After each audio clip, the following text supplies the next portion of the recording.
Grass ક્યાં જોવા મળશે? તો હોનોલુલુ, હવાઈ, યુએસએમાં, પોર્ટુગલનું લિસ્બન અને બ્રાઝિલના રિયો ડી જાનેરોમાં પાર્શિયલ આ ગ્રહણની ઘટના જોવા મળશે. હવે આ જે ગ્રહણની ઘટના દરમિયાન બ્લડ મૂનની ઘટના જોવા મળશે એ 11થી રાત્રિના 12:22 દરમિયાન ચંદ્ર રક્તવર્ણનો થઈ જશે. એનું કારણ છે કે સૂર્યમાંથી આવતા રાતા પ્રકાશના કિરણો છે એ જ ચંદ્ર સુધી પહોંચશે અને બાકીના જે કિરણો છે, બાકીના રંગો છે એ પ્રકિરણનની ઘટનાને કારણે એ વાતાવરણમાં વિખેરાઈ જશે. આ બ્લડ મૂનની ઘટના ને કારણે ચંદ્રગ્રહણને ભારે ગણવામાં આવે છે અને એને ચણોઠી જેવો લાલ કહેવાને બદલે બ્લડ મૂન કહેવાય છે. એનો અર્થ જ એ કે ક્યાંક ને ક્યાંક એવી માન્યતા રહેલી છે કે ગ્રહણ આસપાસના દિવસોમાં, ગ્રહણ પૂર્વેના દિવસોમાં, ગ્રહણ પછીના અમુક દિવસોમાં જાનહાનિ થાય અને રક્ત રેડાય, એટલે કે યુદ્ધ જેવી ઘટના બને, ક્યાંક હિંસક આંદોલનો થાય, ક્યાંક હિંસા થાય, ગોળીબાર થાય, યુદ્ધના નવા મોરચા ખુલે આવી શક્યતા છે. ગ્રહણ યુરોપમાં દેખાવાનું છે, રશિયામાં, મોસ્કોમાં પણ દેખાવાનું છે.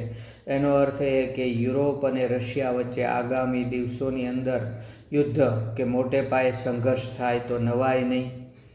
પાકિસ્તાનમાં ગ્રહણ દેખાવાનું છે, ચીનમાં દેખાવાનું છે, બેઇજિંગમાં દેખાવાનું છે, તો અને તુર્કિસ્તાનમાં અને ભારતમાં પણ દેખાવાનું છે. સંભવ છે કે આપણે પણ સરહદે કોઈ ડૂંબાણા થાય તો સાવધાન રહેવું પડે. અને આ ચંદ્ર છે એનું ગ્રહણ થાય છે. ચંદ્ર છે એ જળ તત્વનો કારક છે, એ સમષ્ટિ મન ગણાય છે, તો લોકમાનસમાં ઉન્માદ જાગે. અમેરિકામાં ગોળીબારની ઘટનાઓ બને, આવું બની શકે. ક્યાંક ત્રાસવાદી હુમલો થાય પૃથ્વી ઉપર, આવું પણ જોવા મળી શકે છે.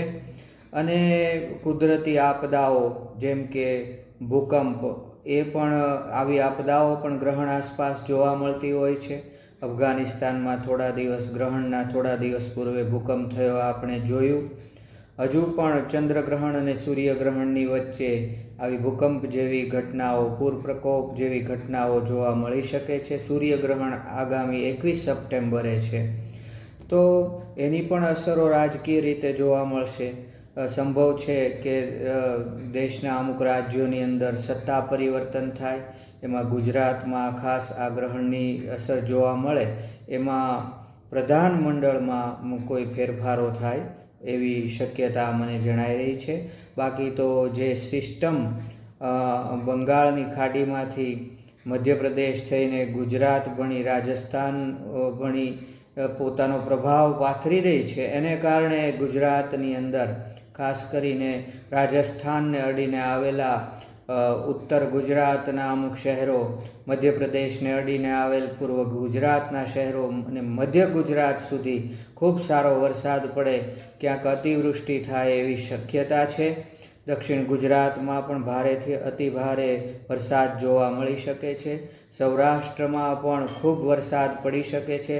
ગ્રહણ ઉપર વરસાદ થતો હોય છે તો એવું બને કે 7-8 તારીખે ગુજરાતમાં ખૂબ સારો વરસાદ થાય, દેશના અમુક રાજ્યોમાં પણ ખૂબ સારો વરસાદ થાય. આ જે પૂર પ્રકોપો અને ભૂસ્ખલન જોવા મળ્યા છે એ મેદાની રાજ્યો પંજાબ વગેરેમાં જે ભારે વૃષ્ટિ થઈ છે એ ગ્રહણ પૂર્વેની ઘટના છે. હજુ પણ થોડો સમય આ વરસાદ ચાલુ રહી શકે છે.